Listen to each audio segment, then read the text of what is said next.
Bismillahirrahmanirrahim. Assalamualaikum semua murid-murid. Apa khabar? Hari ini kita sambung lagi pelajaran kita, pelajaran pendidikan agama Islam dalam bidang hadis.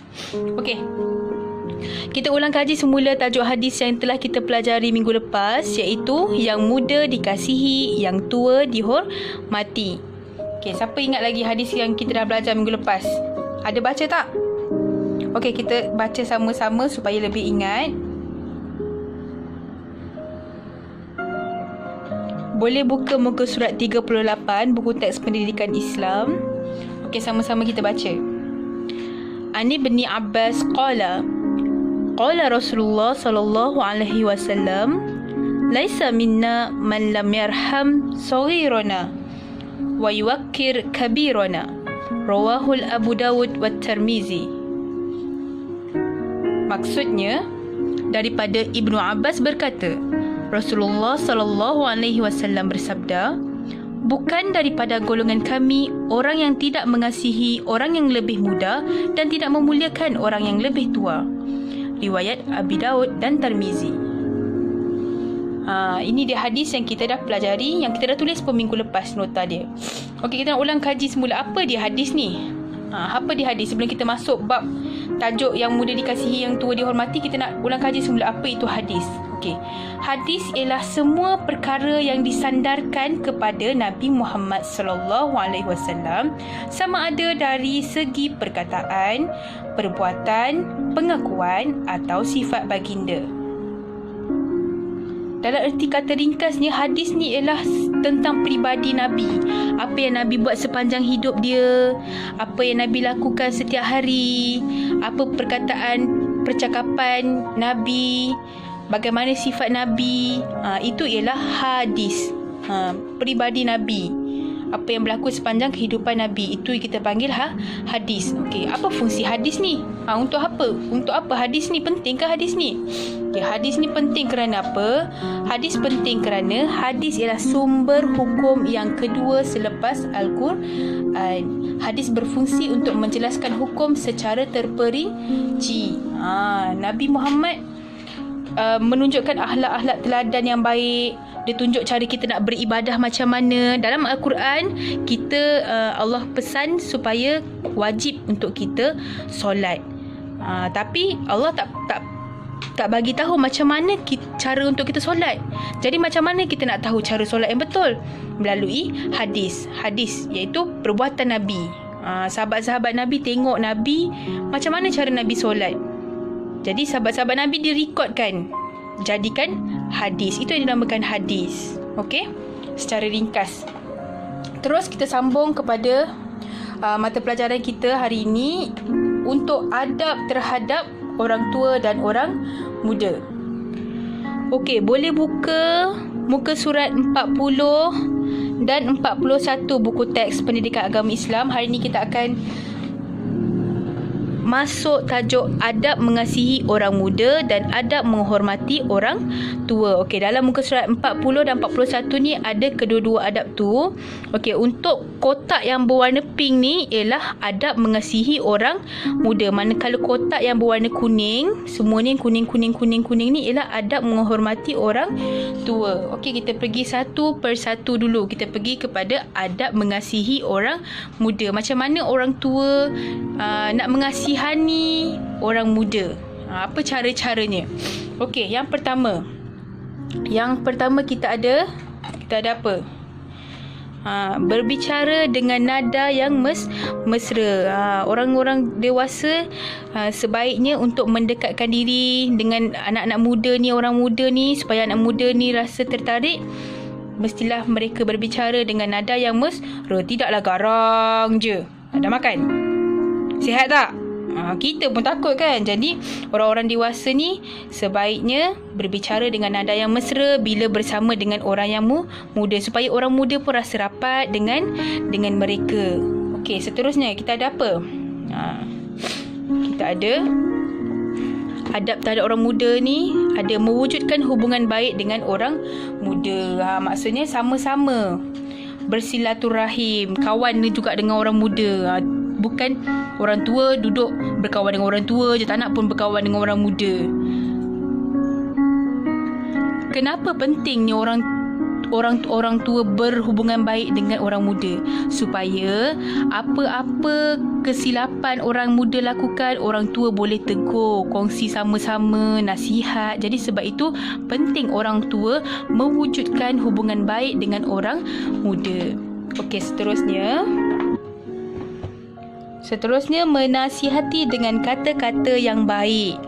Orang tua perlu menasihati anak muda dengan kata-kata yang baik. Supaya apa? Supaya anak muda ni dia dapat terima. Dia tak terasa hati sangat. Jadi menggunakan kata-kata yang baik, kata-kata yang berhikmah, walaupun kita lebih tua ataupun lebih dewasa daripada orang lain. Seterusnya kita ada melihat mereka dengan penuh kasih sayang. Orang dewasa ni bila bersama dengan orang muda, mereka melihat orang muda ni dengan penuh kasih sayang, nasihat dengan penuh kasih sayang. Bukan dia tegur dengan rasa marah, rasa benci, rasa sakit hati.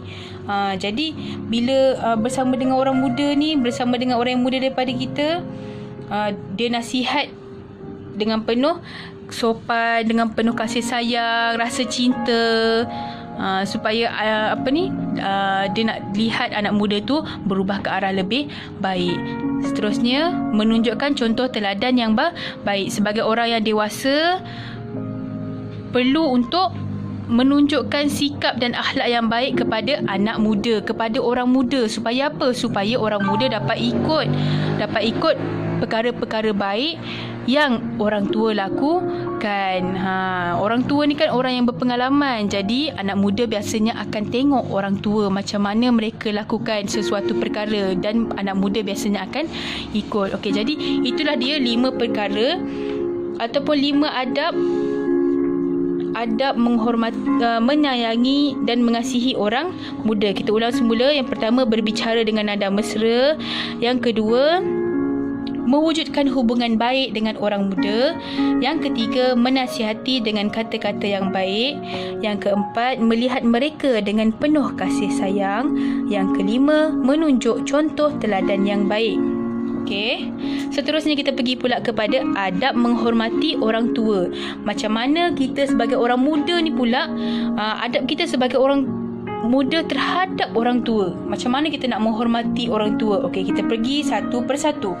Okey, yang pertama, memanggil dengan panggilan terhormat. Apa maksudnya? Maksudnya kalau orang tu lebih tua, lebih dewasa daripada kita, kita gunakan panggilan yang baik. Contohnya pak cik, mak cik, atuk, nenek, apa khabar? Abang, kakak, apa khabar? Kalau kita nak bertanya, bukannya kita terus hoi, apa khabar? Hoi.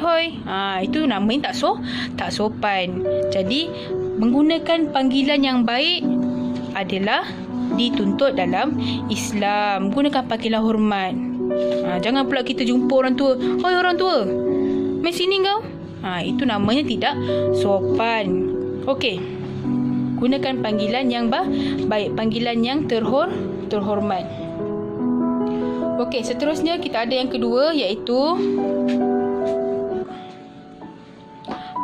meminta nasihat dan bimbingan. Kita sebagai orang muda ni, kita masih baru dalam kehidupan kita. Jadi kita jangan sombong untuk meminta nasihat dan bimbingan.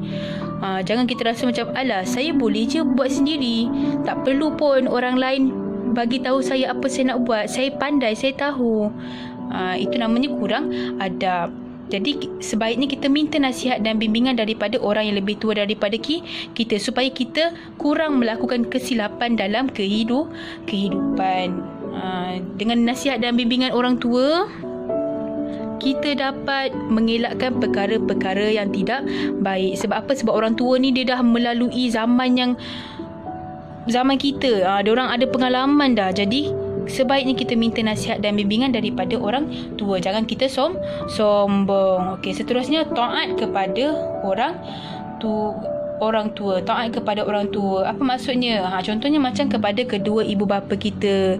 Taatlah kepada kedua ibu bapa kita. Dengar nasihat ibu bapa kita. Apa yang ibu bapa kita pesan, apa yang ibu bapa kita harapkan, kita cuba tunaikan. Taat kepada orang tua kita. Okey. Kalau orang tua kita Contohnya macam ibu bapa, guru, pakcik-makcik kita pesan sesuatu. Okey, jaga diri baik-baik, solat jangan lupa, jangan tinggal. Jangan keluar malam, jangan merayau-rayau. Jadi kita sebagai orang yang beradab, kita kena ikut, taat kepada apa yang orang tua pesan dan orang tua cakap. Okey, contoh seterusnya, dahulukan orang tua dalam semua hal. Ini antara adab yang terpenting juga, dahulukan orang tua dalam semua hal. Contohnya macam kita dekat meja makan, lauk dah terhidang, mak dah masak ni, mak dah masak, penat-penat masak, kita tak tolong pun. Datang je dapur terus kita senduk nasi, terus kita makan, tak tunggu pun mak. Tak tolong pun senduk nasi untuk mak, dah lah mak masak penat-penat. Jadi kalau ada yang bagus apa? Dia tunggu mak dia dulu makan, dia tolong hidangkan lauk, dia tolong sendukkan nasi untuk mak dia. Maksudnya dia mendahulukan mak dia. Bukanlah dia dah makan kenyang-kenyang, mak nak makan tak? Dia dah makan kenyang dah ni, dia tak pelawa pun mak dia makan. Jadi sebaiknya adab sebagai orang muda kepada orang tua, kita dahulukan orang tua dalam semua hal. Contoh lain, contohnya macam kita beratur nak bayar barang, nak beli barang ke ataupun nak buat apa-apa lah, kita beratur. Tiba-tiba kita nampak lah ada seorang pakcik tua ni datang nak masuk beratur juga belakang kita. Jadi apa salahnya kita mudahkan urusan pakcik tadi ataupun makcik tadi, kita minta dia, pakcik ke depan lah, saya bagi pakcik ke jalan depan saya, pakcik beratur depan saya. Itu maksudnya kita dah mendahulukan orang yang tua. InsyaAllah beroleh pahala sebab kita mudahkan urusan mereka. Okey, seterusnya sopan santun dalam berbicara. Sopan santun dalam berbicara, maksudnya kita beradab, cakap yang lemah lembut, jangan cakap kasar-kasar, jangan tengking-menengking. Lagi-lagi dengan mak ayah. Bila mak ayah, contoh mak minta tolong, kakak tolong basuh pinggan kakak. Apa kita jawab? Nantilah mak, orang sibuk ni. Aduh mak ni, nantilah kita buat. Itu sopan tak? Itu namanya tidak sopan. Walaupun kita ada kerja, cuba kita cakap dengan nada yang baik. Mak, minta maaf, kakak ada kerja ni, kejap lagi kakak tolong basuh pinggan ya. Itu lebih sopan daripada kita menengking-nengking. Sudahlah tak dapat pahala, dapat dosa lagi. Okey, seterusnya memberi salam. Okey, memberi salam. Memberi salam ni adalah antara sunnah yang dituntut oleh baginda SAW, Nabi Muhammad kita. Siapa yang memberi salam, pahalanya besar. Dan orang yang mendengar salam pula wajib menjawab salam. Okey, jadi bila jumpa orang tua, adab kita ialah bagi salam. Tak kisahlah makcik ke pakcik ke, kita kenal ke tak kenal ke, tengok je makcik tu daripada jauh, pergi dekat dia, Assalamualaikum makcik, Assalamualaikum pakcik. Itu cara kita memberi salam kepada orang tua, orang yang lebih tua daripada kita. Macam dekat sekolah, kita bagi salam dekat cikgu-cikgu kita. Bila kita jumpa cikgu, Assalamualaikum cikgu. Di samping dapat pahala, kita mungkin membuatkan orang-orang di sekeliling kita gembira bila kita bagi salam. Okey, seterusnya ringan tulang untuk membantu. Ringankan tulang kita untuk membantu orang tua. Contohnya kita tengok orang tua tu tak larat, kita nampak ada pakcik tu balik daripada pasar bawa barang berat-berat ni. Jadi kita ternampak, kita tolonglah. Kita tolong, makcik, mai saya tolong, boleh saya tolong angkatkan bahan makcik. Jadi kita sudah memudahkan urusan orang tua itu. Kita pun dapat pahala. Contohnya macam kita nampak orang tua naik kerusi roda. Orang tua naik kerusi roda. Kita tengok dia tengah tolak kerusi roda tu, kesian dia. Jadi kita tolong tolakkan. Itu pun antara perkara-perkara yang boleh kita lakukan untuk membantu orang tua. Sama juga macam di rumah lah. Kita ada ibu bapa kita. Kita ada ibu bapa kita. Jadi ibu bapa kita tu kita bantu di rumah. Bantu ayah kita untuk apa? Cuci kereta, bantu ibu kita untuk cuci pinggan, kemas rumah. Itu perkara-perkara yang membolehkan kita mendapat pahala. Seterusnya, bersikap lemah lembut. Bercakaplah dengan nada yang baik, dengan nada yang sopan. Bersikap lemah lembut, tidak kasar, membentak-bentak. Contoh bila mak ayah tegur kita, kita hentak-hentak kaki kita, kita marah dengan mak ayah kita. Itu namanya tidak bersikap lemah lembut. Contohnya mak tegur, kenapa ni baju tidak basuh ni? Kenapa baju tidak letak di dalam baldi? Nah, kita pun marah. Apa mak ni? Sambil kita membentak-bentak kaki. Jadi itu ialah sikap yang tidak patut, sikap yang kasar, bukan berlemah lembut. Jadi demikianlah pelajaran kita hari ini, iaitu adab menghormati orang muda, adab menghormati orang tua dan adab mengasihi orang muda. Jadi apa yang kita belajar hari ini semoga dapat kita praktikkan dalam kehidupan seharian kita, supaya dapat kita bergelar seorang Muslim yang terbaik.